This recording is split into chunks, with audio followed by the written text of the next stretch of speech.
Happy game day, Seattle hockey fans. We take on the St. Louis Blues today at Climate Pledge Arena. We're going to talk about that. We're going to talk about the Winnipeg win, which was a big one for a few reasons. And we'll talk about World Juniors, that and more on this game day episode of Locked on Kraken.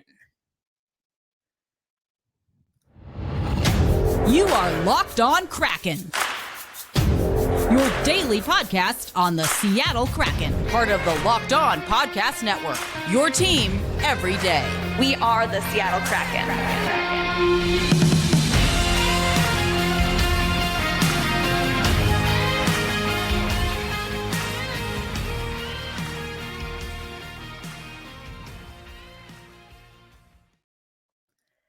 Hey, what do you say, Seattle hockey fans? Welcome to a Tuesday episode of Locked on Kraken.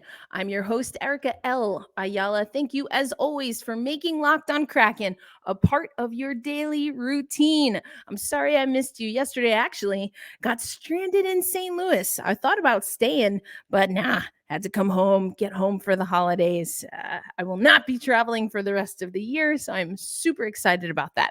But the Seattle Kraken take on the St. Louis Blues, and this is going to be a big one, folks. We got a win over Winnipeg. I'm super excited about that. We'll talk about that win actually in the next segment because I want to keep it fresh for what's happening today. Puck drop at CPA, and we are taking on, again, the St. Louis Blues. So let's take you to these game notes that were sent over by the Seattle Kraken. For those watching on YouTube, you can see everything up on the screen. For everyone else, I'll walk you through it. The St. Louis Blues, that's tonight, 7 p.m. Pacific time. And of course, you can catch all of the action on KJR 93.3. Overall record, we are sitting at 17-10-3 with 37 points, 15-15-1 for the St. Louis Blues. Now, they had a pretty big win yesterday, but we are getting them on a back-to-back. Now, we've talked about this before. Yanni Gourde doesn't really like talking about back-to-backs, neither does Dave Hakstol, because we have to take care of business. And this was actually something that I prepared off of the Winnipeg. Let me come out of here. That I prepared coming off of the Winnipeg win is that if you heard Dave Hakstol talk, he talked about not believing so much in momentum, but believing in determination, and that is a factor that will roll over from game to game. Now, I can tell you, as we were in our little skid, there wasn't much determination rolling over, and I hope that with that win, a solid win that we got over the Winnipeg Jets, that we can roll over some of that determination in the way that we played. I think it's also worth noting, and I know I said I'd get to the Winnipeg win, but helps us set up for St. Louis. I think it's also worth noting that we got Schultz back, we got Alexiak back, so a few things here and there. And yes, Grubauer did get the start, so although I'm still shifting slightly more towards Martin Jones, I told you that my biggest thing was giving some consistency to whomever is going to be our starting netminder. So we'll see what happens today. I'm recording before the Seattle Kraken hit the ice, so you'll have to follow along with Locked on Kraken on social media for us to get a determination of who's going to get the start. Again, I'd be surprised if it's not Grubauer. I don't know if there's something going on with Jonesy, but I guess we'll have to keep up to date with what Dave Hakstol's saying. All right. Anyway, let's get back to these numbers. Our home record, 8-6-2. I want us to get a little bit better there. The away record for the St. Louis Blues, they're just a smidge over 500. In our last 4 games, we are at 500. They are at 4-5-1. Leading scorer for us, of course, is Berkey. And they've got 2 players with 28 points, the St. Louis Blues. Power play, not particularly great for either team. Penalty kill, same situation. So for Seattle, some of that determination, some of what worked included Eberle. Eberle looked so good in that game. Also, Ryan Donato, my boy Ryan Donato. I've got to talk about Ryan Donato. As a matter of fact, let's hear from Donnie Boy. This is after the Winnipeg win. Ryan Donato talking to media. A pretty hard road trip, come back here and get such a hard-working win like that. No, it's definitely good. Obviously a little bit of a slow start, but Gruby kept us in it, made a couple big saves. It's good to see. 3 goals in 3 games. What's working for you? No, I've been saying to the guys, for me it's just keeping faith. I always go back to my religion, but with those tip goals, those can easily find a way to stay out of the net too. So for me, I just keep my faith and continue to work hard, and hopefully good things like that happen. What was it like having Andre in your line tonight? I mean, he holds on to the puck and makes a lot of good plays. So for me, if I can forecheck and create some turnovers for him and get him the puck, I know that he's going to get me if I get open. So for me, playing a guy like that, it's definitely good, and hopefully we can continue to build chemistry. What was your reaction to Jordan's goal?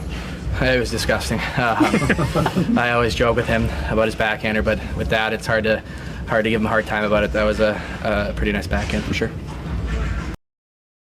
So that was Ryan Donato. A few things that he mentioned. And again, I know I said we were going to talk about Winnipeg. It's all blended. I think it's honestly all blended together. But you heard Ryan Donato talk about, or he was asked about his scoring kind of streak here. He scored 3 goals in his last 3 games. Now, if he is to score tonight against St. Louis, that would be 4 consecutive goals in 4 consecutive games, and that would be the first time in his career. He's got 7 points on the season, 2 goals, 5 assists in his last, Donato has totaled 7 points in his last 7 games against the Blues. So the numbers would work out for Donnie Boy. Yanni Gourde is who got Donato that feed. He talked about it being a tip in just really great hand-eye coordination. Now, Yanni Gourde coming into this game against the St. Louis Blues has 6 points. He has 1 goal, 5 assists in his last 6 games. That goes back to December 6th versus Montreal. An assist today would give Yanni Gourde an assist in 5 consecutive games, extending his career best assist streak. So Yanni getting up in the defense and creating for other people is fantastic. We talked about Andre Burakovsky. He is our leading goal scorer, or he has the most points, I should say, for us. He has 14 points, 7 goals, 7 assists in his last 14 games. There's a lot of symmetry between these numbers, and I love this for us. And we'll talk a little bit about the determination and playing around this time of year in a little bit. So only Nathan MacKinnon, Cale Makar, and Mark Stone have recorded more points against the Blues. So he has 14 points in his last 14 games against St. Louis. And again, only MacKinnon, Makar, and Stone have more. Matty Beniers leads all rookies this season with 11 goals and 24 points. And his 13 assists are tied for 3rd. He will come into tonight's game having 15 points in his last 13 games played. That goes back to November 19th against the Los Angeles Kings. According to Natural Stat Trick, since November 13th, when Beniers, Eberle, and McCann came together as a line, the Kraken are outscoring opponents 15-3, outshooting them 80-68, and have a 78 scoring chances. And that is compared to their opponents' 54. So that's a pretty good line. We have seen, and even Ryan Donato just now alluded to the fact that we are seeing the Kraken lines get switched up a little bit. Some of that is just due to injuries. Some of that is trying to get different guys going. So it's always fun to see. But another thing that we what is your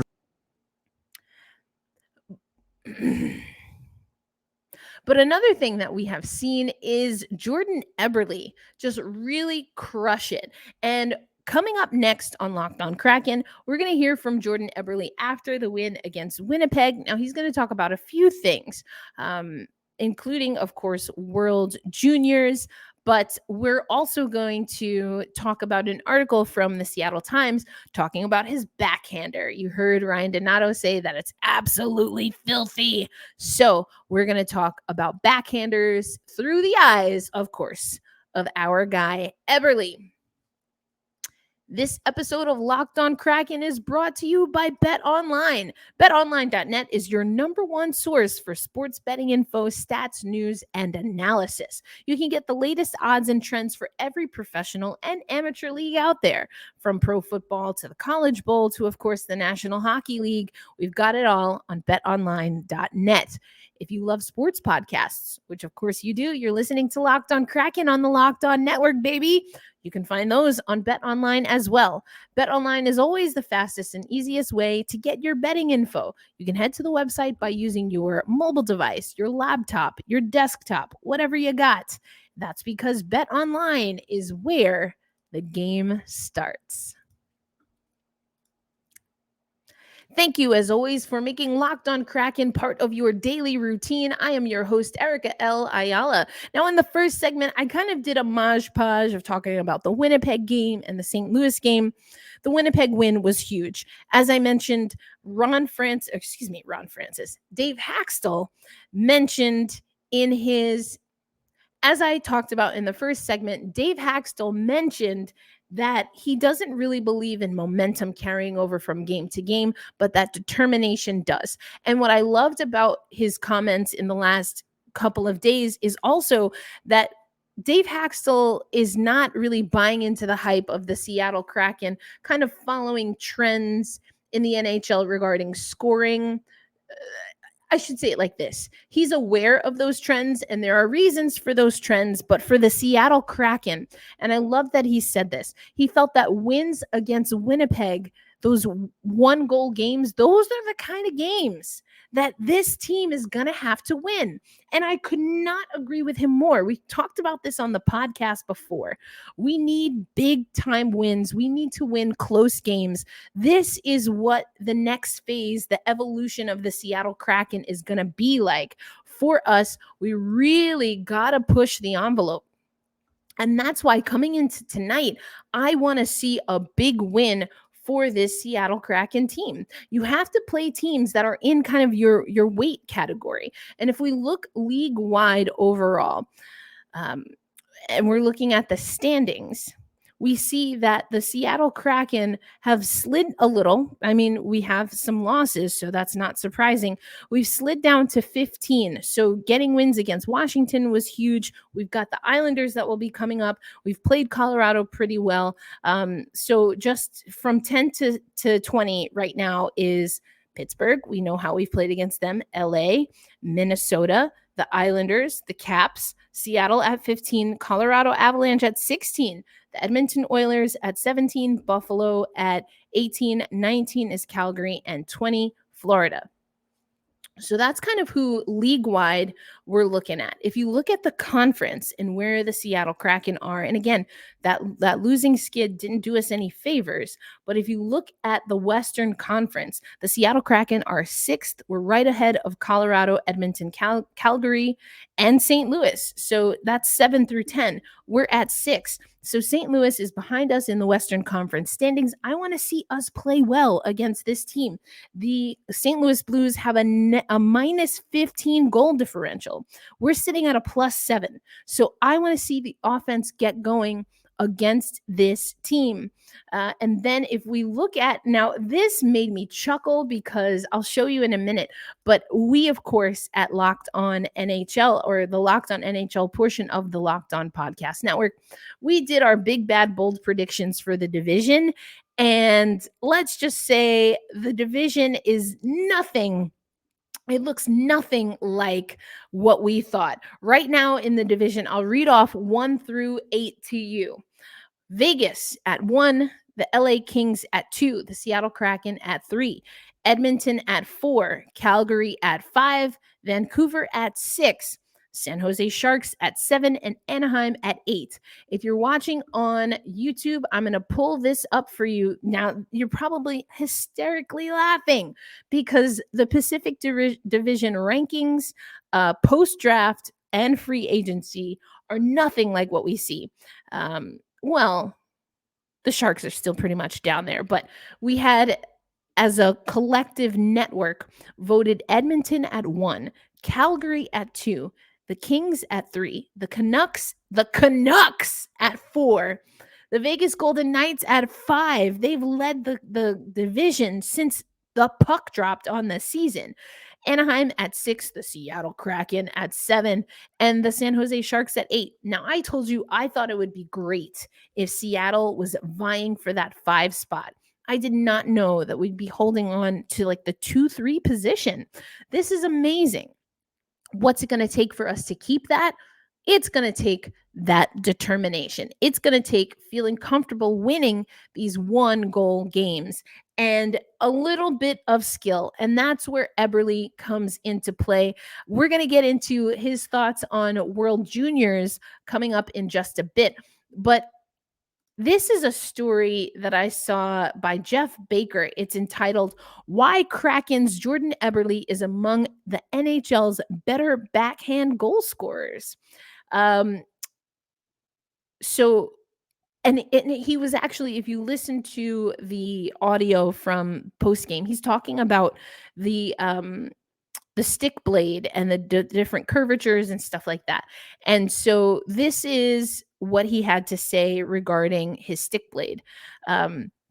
I would say 95% of players nowadays, they have a big hook, Eberle said Monday after practice, referring to the more curved stick blades that make strong backhand shots difficult. Whereas for myself, I have a pretty straight curve, which is rare. I can think of a few others. There's me, Sidney Crosby uses a straight curve.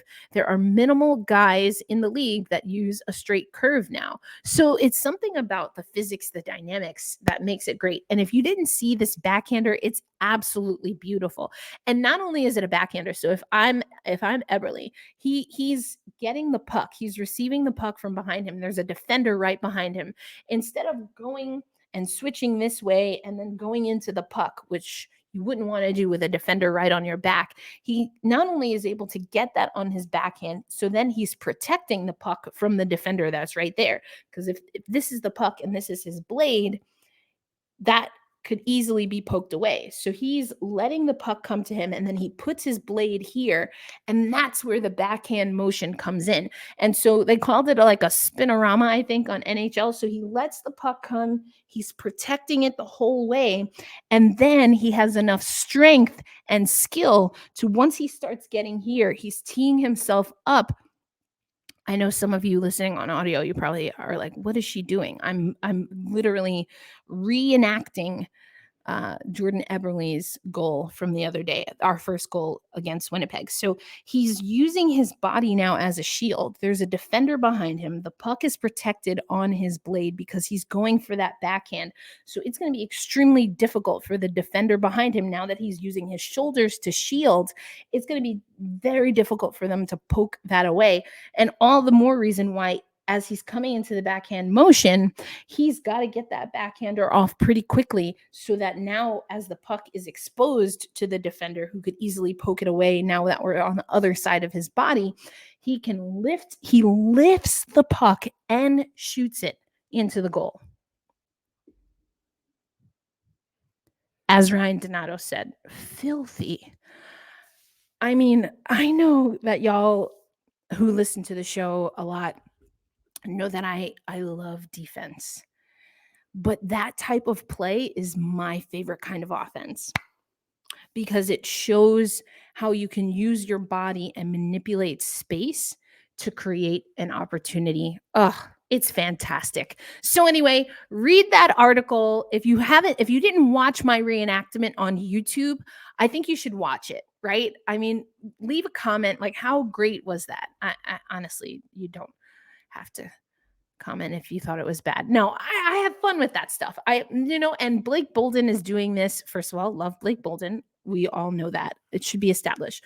But Blake Bolden is doing this segment with ESPN, NHL on ESPN, where she's starting to break down stuff like that. I love it. She has one of I think her last video was with Sidney Crosby, actually. So anyway, check that out. Coming up on Locked On Kraken, we're going to hear from Jordan Eberle, the amazing backhand king for the Seattle Kraken. He's doing amazing work offensively, really opened up offensively, and I do think some of that has to do with being with, well, Beniers.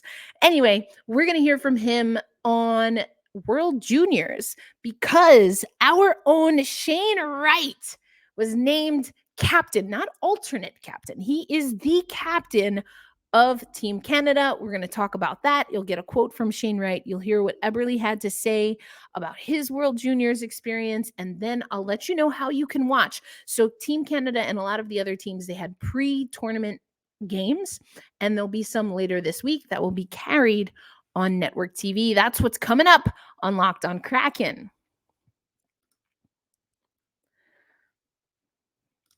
Thanks as always for listening to Locked On Kraken. It's a game day, baby. We got to get this win against St. Louis. Now, they're no slouch of a team, and neither are we. So let's get after it. I want to see a big win, but let's talk a little bit about World Juniors through the eyes first of Jordan Eberle, the backhand king. So what was your advice for the scrutiny he's about to go under? I mean, it's definitely gotten a lot heavier since I've left, with obviously the adage of social media. There was no Twitter, there was no Instagram when I played, so we didn't have to deal with that. It was more so on a TSN, media, just camera basis. But it's for me, it's just, as a Canadian, it was always a tournament that you dream of playing the NHL, but stepping stones to that, you dream of playing in the World Juniors. So I was obviously super excited to get the invite, and I think the biggest thing for him that he has to try and do is enjoy it. If you enjoy it as much as you can, enjoy the experience, enjoy the pressure of playing in Canada for Team Canada, the best will come out of you, and that's the biggest thing for me. Is it's a quick tournament, goes by fast. You don't play many games, and just try and sit back and enjoy the atmosphere, the energy of the games. I think for me, it's still one of the funnest tournaments to watch. Just based on how hard the kids are going, the big hits, the celebrations. That's the stuff that kind of makes viewership high. So just enjoy the experience. You mentioned the media scrutiny. I saw on Twitter that they introduced Team Canada with an event with their fans, and they all came out. Was that the case when you were with that team? I don't remember that kind of stuff. For me, it was more, camp happened, and then we as a team went to, in Ottawa, we went to an Army base, and then in Saskatoon the next year we did some other stuff just as a team to try and bond a little bit, and then it was kind of right into our own little bubble as far as, at the hotel and back to practice. So, you gain relationships there that obviously you're playing with guys you play against, maybe OHL, WHL, in Ryder's case, I'm sure he knows a lot of the guys. You gain a close bond. You're with them for like a month at the hotel, and you're with them every day. So, especially when you win, it becomes even closer. So, try and have as much fun as you can. And I know there's obviously a lot of pressure put on the Maple Leaf in Canada, but there's a lot of a lot of passion behind that, and I'm sure for him, he's pretty excited to. I know he's wearing the C as well, so he's gonna have a good time. So that's Jordan Eberle talking, of course, about his experience with World Juniors. He's got the "Can you believe it" goal, or at least the Canadian version of that, I guess. But it was kind of fun as I was preparing for this to look at some of the footage of when Eberle was playing in World Juniors, and little baby face. Of course, now he's a father of two. So, but what he said is true. This is going to be a time where people are focused in on juniors, young talent in the pipeline. Of course, not just from Canada, but you also heard that he dropped the news.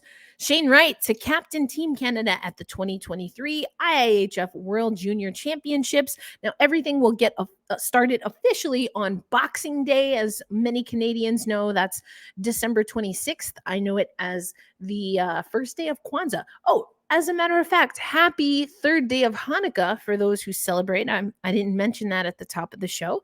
But here's what Shane Wright had to say about being named captain of Team Canada. I am grateful for the opportunity to represent Canada on home ice at the World Juniors, and it is a true honor to be named captain on a team with so many great players and leaders. Now, he was named captain along with alternates Ethan Del Mastro, Nathan Gauscher, Dylan Gunther, and Logan Stankoven. Shane Wright goes on to say, Ethan, Nathan, Dylan and Logan are deserving of this recognition, and I look forward to contributing to the team's success with them as part of the leadership group. We are excited to play in front of Canadian fans in Halifax and Moncton as we look to defend gold. So I'm excited, especially because we can tune in for the last tune-up before the real deal and the preliminary round. So Canada played Switzerland yesterday, and Shane Wright did score. I believe he had a goal last I checked. I didn't look at the final box score, but and then we will be able to watch them take on. They're going to be playing.